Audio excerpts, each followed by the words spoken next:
Welcome to the Learning Pines YouTube. We hope this video helps. In this video, I will show you how to make crispy baklava. First, ensure your phyllo dough is properly thawed, ideally overnight in the refrigerator. Prepare your nut mixture by finely chopping walnuts, pistachios, or a combination, then mix with a touch of sugar and cinnamon. Melt a generous amount of unsalted butter or ghee, as this is key to those flaky layers. Now, let's assemble. Lightly grease your baking pan. Place one phyllo sheet, brush it with melted butter, and repeat this process for 8 to 10 layers to form your base. Evenly spread about 1/3 of your spiced nut mixture over these buttered layers. Continue layering with 3 to 5 buttered phyllo sheets, then another layer of nuts, until all nuts are used, finishing with 8 to 10 buttered phyllo sheets on top.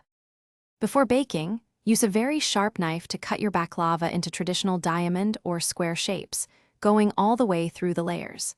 This helps the syrup penetrate evenly later.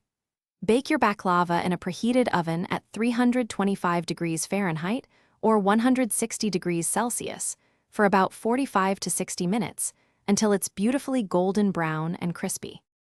While your baklava bakes, prepare a simple syrup by simmering sugar, water, and a slice of lemon until slightly thickened. It's crucial that the syrup is cool when you pour it over the hot, freshly baked baklava to ensure maximum absorption and crispness.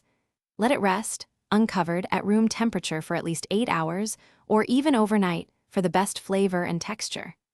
This patience is rewarded with perfectly sweet, crispy layers. Don't forget to check the description for the syrup recipe link and other great deals. Thanks for watching. Consider subscribing if we helped you.